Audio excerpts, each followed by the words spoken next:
bro. We good. We good. So, what's going on, everybody? And welcome to the first episode of Racks and Family Values. Ladies and gentlemen, on today's episode of Racks and Family Values, we'll be sharing with you all the story of my first time in Paris.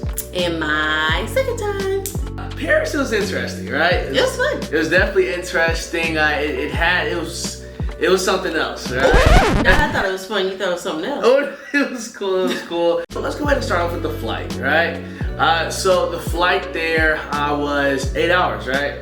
Yeah. So the flight there was 8 hours. It was pretty smooth going through, TSA from, Georgia to. Was it? I thought it was. No, remember the girl sent us to the wrong place and she didn't know what she was talking about? Oh, well, go ahead. Also, if anybody's familiar with Atlanta Airport, everybody else says Atlanta Airport's terrible. I don't think it's that bad. I mean, whatever. It's Atlanta. So we go through and typically we park at domestic because parking is just easier. And I'm sure most people are like, why would you park at domestic if you were flying internationally? It's just faster to park over there. So we parked over there and we have all our documents. Like, I'm super, when it comes to international travel, I'm like crossing the T's, dotting the I's, everything that we need in order to get over there. And we go to check in and baby girl at the check-in desk was like, oh, I think you're missing something. And I'm like, okay, so what are we missing? She goes, well, I don't know what it is because I don't work in international. So then we got there early, thank God. But she sent us all the way to like catch a shuttle to go to the international port, so we don't even get a chance to check in. So we're like flying through the airport, and when we finally get to the front of the line, the lady goes, you have everything, why didn't you just check in over there? And then we're like, well, because she didn't know what she was talking about. And she's like, no, you didn't have to do any of that, but you're about to miss your flight if you don't hurry up. So that was the beginning. That was the beginning. In my mind, I just edited out like the bad stuff, but we're here, right? So we finally make it through TSA just in the nick of time. We end up catching our flight. Oh, so we had to get food beforehand. Mm-hmm. We hadn't eaten all day at this point. Basically. Literally hadn't eaten all day, so we waited in this super long line at Chipotle, right? Yeah, at Chipotle. Yeah. Or was it Qdoba? Was it Qdoba? It was Qdoba. Oh, because they had queso. That's right. Yep. Mm-hmm. Right. Super long line at Qdoba. Yeah, because the line at Arby's was shorter, but Arby's straight up said we're out of food. Yeah. Yeah. Uh-huh. So, rule of thumb: if you're traveling late at night, just make sure that you eat beforehand because magically every restaurant's gonna run out of food. Or be close. We catch our flight. Right. What time was it around when we caught our flight? It was originally scheduled for like 9:40, but it was like a few minutes late. So yeah, it was like 9:40, 10 o'clock p.m. Yeah, so I'm exhausted, right? So, this is my first ever flight that was like 8 hours long. The longest I'd ever flown was like Georgia to LA, which is like 4 hours, 4.5 hours. Ariel's been all over the entire world and seen like every planet you could think of. So this is nothing to you, right? No. So we get on the flight, we get comfortable, get settled in. How was your flight experience? I mean, I was trying to be asleep for most of it, so. Oh, matter of fact, here we go. Okay, let me tell you, right? So okay, it's unbelievable, right? Never in my life had I been on a flight where it was turbulence from the start to the finish. Like, I was speechless, right? So it's like I'm trying to fall asleep. So if anybody's going to a 4D movie, right? We just went to a 4D movie. Oh my gosh. So if you go to a 4D movie, a lot of times it's just like overly dramatic. So it's like someone will be walking, all of a sudden like the seat's just bouncing around, right? So we're on the plane. We're like, okay, here's your night, put your little not the night mask on or whatever. Not the night mask, the night little head things, the eye mask, right? That's gonna come out soon, the eye mask. Right. Oh no. Right. So you get your eye mask, you get your cover. We lean back in the chair. Right. Lean back in the chair. So all of a sudden, I'm about 20 minutes to the flight. Oh my gosh, it was not that bad. Awful. You probably were still eating your food. Oh no, we threw it away. Oh, the food. Oh gosh. I don't even remember what there was on the way there. Just. Also, when I flew Emirates, the food was so much Really? Yeah. Yeah. The food wasn't good. Okay. Well. You know, rule of thumb, when you're traveling international, bring snacks. And you might as well just bring a whole fridge because it just wasn't there. Yeah, bring American snacks, especially when you go to Europe. Yeah. Always. We're going to go more into the food soon. The flight was 8 hours. Slept for about 5 hours of it. Then, you know, the other 3 hours just talking about life. You know. Pro tip, when you travel somewhere that has a different time zone, travel at night so you can try and sleep most of the flight. And then when you land, it's daytime. So you're already used to the fact that like you should be awake. So that will help you not be as jet lagged. Well, it helps me. Boy, I was fine. It's crazy because it's like I was tired the entire trip. Like I'm like, how am I sleepy 24 hours a day? Like for a whole week? How? I'm normally the sleepy one. Yeah, no, facts, makes sense. But yeah, so you know, we fast forward 8 hours. We finally land in France. You know, it was a pretty smooth flight outside of the turbulence. Nothing too crazy that happened. You know, how do you feel about when we got there? Well, you know how I feel about when we got there. So we get there after this long flight. Like I was asleep for most of it, but it was still a long flight. And we go to check into our hotel. Mind you, I'm super particular about hotels. Like looked it up. Supposed to have like 4.5 stars. It was supposed to be like an Americanized, you know, hotel. So I'm like, perfect, this will be fine. We get there, the room's not ready. And they're like, oh, not only is the room not ready, the person who's checked in before you is still in there with their stuff, but they're not physically in the room. So we don't know where they are. So we don't know when your room will be ready. So we're like, okay, well, can we just like get another room? Oh no, we can't upgrade you because you pretty much have the highest upgrade room that there is, so there's nothing to upgrade you to. After this long flight, that's not what I want to hear, so we go and grab food, or at least try to. But in Europe, they have these like passes to where you have to have negative COVID tests every 48 hours due to everything that's going on. So we took our test like the day before that we left to make sure that we got our results back in time. So by the time we land, it was like technically another day had passed. So she looks at our tests. Mind you, this is the longest flight ever. We're tired, we're hungry, we have no room to check into and put our stuff down. We're just trying to get food and kill some time so that we can check into our room. And she looks at our tests, and she looks at the date, and then she calls her manager over and starts speaking in French. We don't speak French.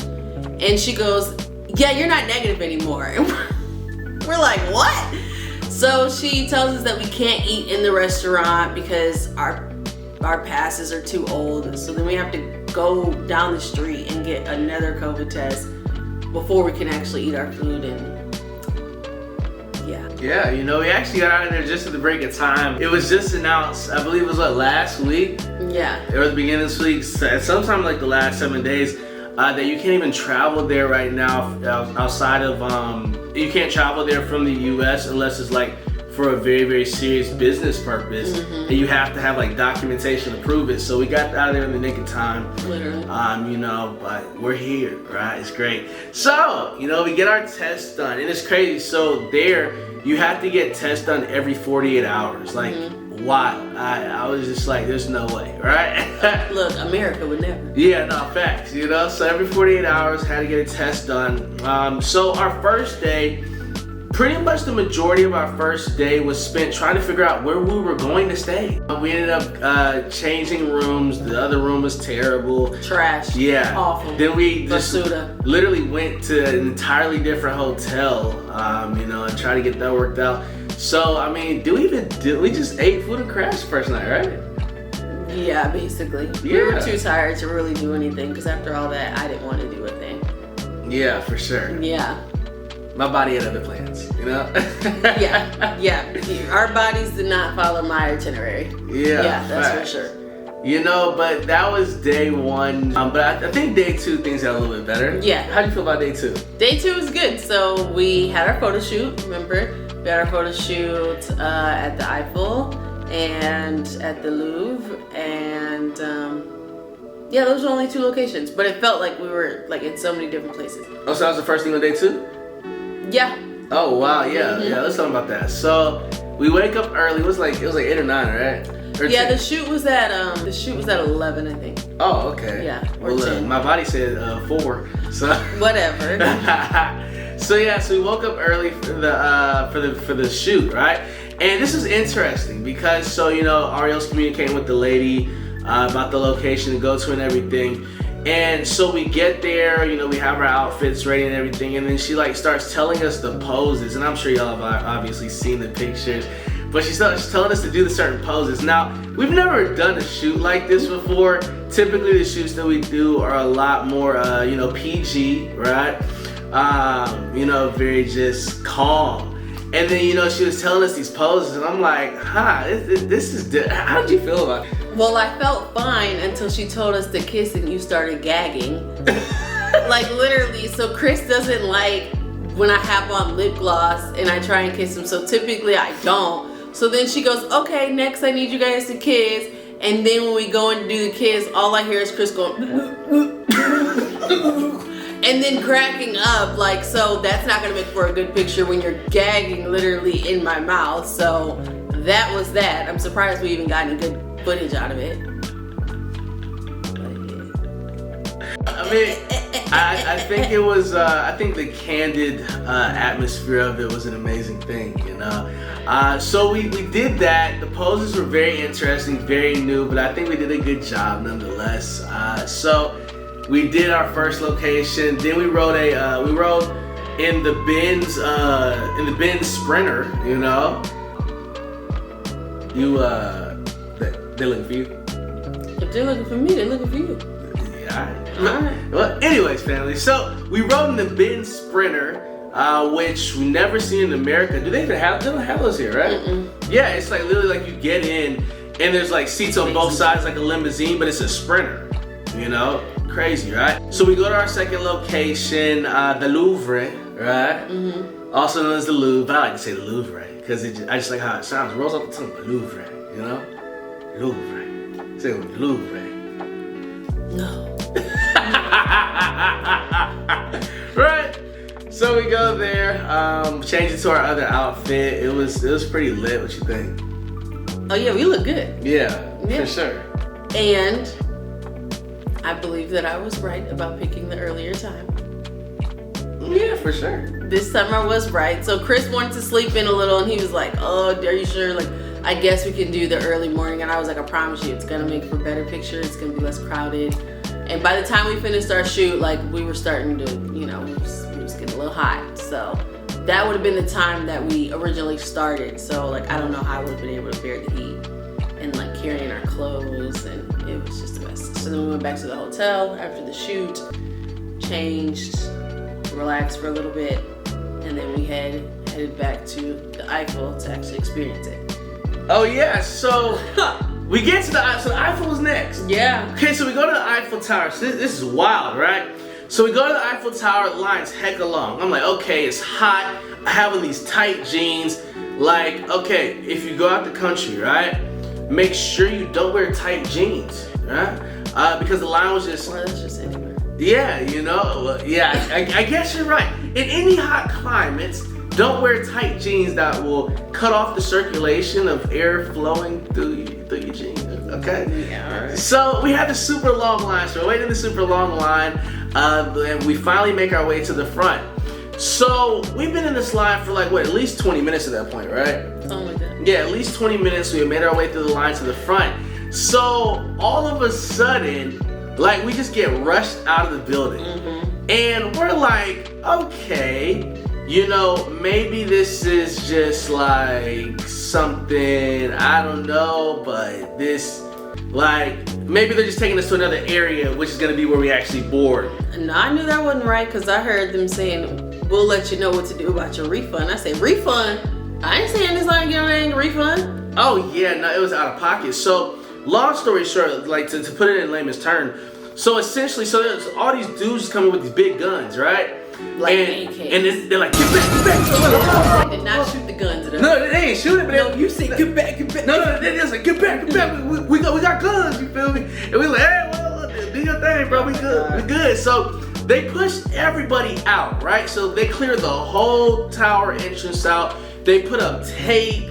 We all gotta go behind it. We sitting there looking like news journalists, like trying to catch the scoop with the cameras and all. Like, we didn't know what happened. You know, and it was crazy because all we see is dudes with these big guns, and they like get back and they put tape up. I'm like, well, what in the world's happening? We think Gabrielle Union and Dwayne Wade were there. Yeah, that's our theory, and that's the story I'm gonna stick with. Yeah. Because as soon as they were done, they left, and then we checked Instagram, and Gabby and Dwayne were in Paris at the Eiffel Tower at the exact same time we were there, and then they let us back in. Yeah. So we went to the top. Before I ask you, you know, what your thoughts are about the top, I'm gonna be honest with you, right? I'm gonna be honest. It's like I was at the top, and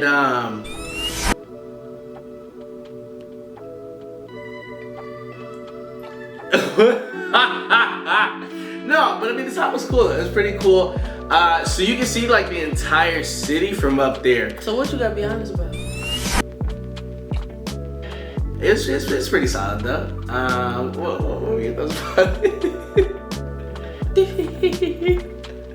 What? No, what were your thoughts about the top? It's not the top. That was lit.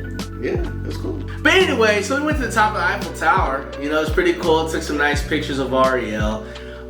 You know, then we went to the middle. Then we went to the bottom floor. Then we exited. Where did we go after that? And then we ate lunch underneath the Eiffel Tower, basically. It was good.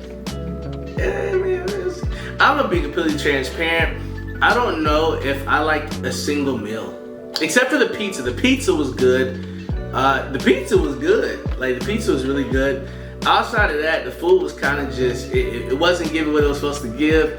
But then again, I'm used to like large, greasy portions of food, like overly excessive. So I wasn't used to the petite style of craftsmanship that, you know, prepared the food. So it was a shock for sure. What did we do after that though? Like after we left the Eiffel Tower? We have a whole itinerary. Why are we guessing? So we went to this restaurant. Now the restaurant, it was something else. Over there while we were in France, a lot of people, you know, smoke, right?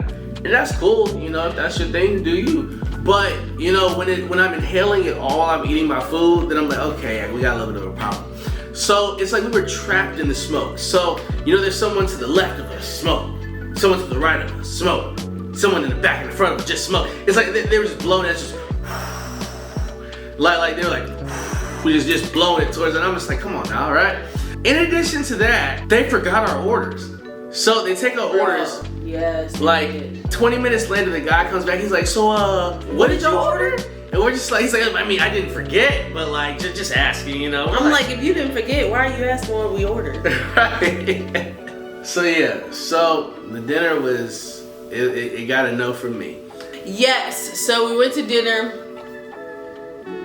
and then we came back. We called it a night. Until the next day, then we decided to go back to the Louvre to actually enjoy the museum. So for those who don't know, whenever I go to travel and go to different museums, I do what's called museum captions. And I love big museums because I like to take older historic art pieces and I like to put a fun twist on them, and I post them to my social media with captions that are relevant to everyday life. Lots of fun. Go check it out on my highlights if you haven't seen it yet. So yeah, we went to the Louvre. That was fun. Yeah, I mean, it was pretty cool. It was huge. I'm pretty sure we probably went to the same couple of exhibits at least 10 times because they look the same for a good little minute. Like the place is huge. You saw Mona Lisa? Yes, first time in my life I saw Mona Lisa. Was I gonna wait in line? Absolutely not. It was a super long line of people that wanted to take it close. I'm like, look, bro, like it's far enough as it is. All right, we're good, right? So great experience. Had a great time. First time there. It was hot. Yeah. Wasn't it raining too? It wasn't raining. It was just very hot. But the exhibits were really cool though. You know, some of the ones that I liked in particular. The jewelry was cool. There was like so there was crowns, there was diamonds, rubies, sapphires, pearls, emerald. So there's a lot of stuff. It was a cool museum, okay? So after the museum, we went back to the hotel and we got dressed for something very special. The dinner cruise! So we're on the Seine River, and you know, it takes us to so many different landmarks. We're eating our 5-star meal. On paper, 5-star meal. So we're eating our meal, and you're right, you know, and then we're touring around the city. It's really beautiful. And then we actually watched the Eiffel Tower get lit up. That was my first time ever seeing that before, so it was pretty cool. We got to walk outside the boat and see the water up close and personal. It was beautiful. Mm-hmm. It was an absolutely amazing experience. It was a lot of fun for sure. Mm-hmm. Following that, I'm pretty sure we ended the night. No, we watched Netflix. Yeah. We watched Money Heist. Heist. We watched about 2 episodes of that and then called it a night. Yep. And then the next day was something else. So the next day, I planned for us to go to London. I literally got the train tickets the night before, so they were like hella expensive.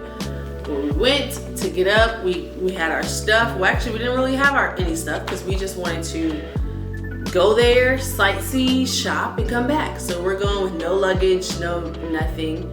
And that was on a Sunday. So where we stayed, it's like no car day. So the hotel had to arrange for basically a Sprinter to take us to the train station. And we get there, we've got all our documents in order.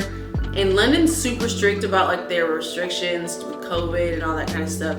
So we thought that since we were only gonna be there for a couple of hours, not even a full day, we'd be good to go. Like we make it through like French border patrol, all that kind of stuff. They're like, we'll see if London lets you in, but good luck. So we make it to the UK border patrol, and they're like, what are you going over to London for? And we're like, just to go sightseeing. And when they were like, where are your documentations? And we give it to them. And they're like, you do realize that you're gonna have to quarantine for 10 days if you go there. And I said, no, because we're not staying for 10 days. We're only staying, like we have a round trip ticket. We come back tonight. Like you could have sworn that we were like axe murderers or something like that. He's like, so you're just going to tour over there to sightsee? He gets on his walkie-talkie and he's like, we've got 2 Americans and they're just trying to sightsee. He's like, no, we're not gonna let you guys in. If you guys don't plan on quarantining for 10 days and taking a COVID test on day 2 and 8, you're breaking the law if you go over there. So we're not letting you. He's like, is Big Ben really worth it? And we're like, all right, you ain't gotta be rude about it. Like, it's okay. And so I was like, you know what, sir? It's fine. Like, just forget it. We'll just leave. We'll just go back to France. And he goes, well, how did you even get into France anyways? I was like, oh my God. And so then he goes, as a matter of fact, you know what? I said, sir, we'll just leave. It's okay. Can we just have our passports back? We'll just leave. We won't even go over to London. He goes, oh no, I'm gonna keep your passports. I'm gonna just go ahead and do what we need to do. I said, oh my gosh. I said, oh no. And like, just quick side note. So there was a time when I went to South Africa and I forgot my passport on the plane. So I got detained for like over 24 hours. So as soon as he says, I'm gonna take your passports and do what I need to do, I have like an instant flashback to being stuck in a detainment center. Yeah, long story short, I definitely kept a hold of our passports this time. So then he goes, go stand over there by those benches. And I'm like, here we go, it's the detainment center. So they have us over there and we're like, well, there's no way that we're gonna make our train now. And they keep us there and then they start asking us a couple questions. And finally, eventually they let us go. They don't refund us for our monies for the train, which I was pretty upset about. But yeah, so we dipped immediately and we find a Parisian escape room. So we came back, we grabbed food, we went to Five Guys. That was probably the most filling meal that we've had the entire time. Shout out to Five Guys. Very American burgers and fries.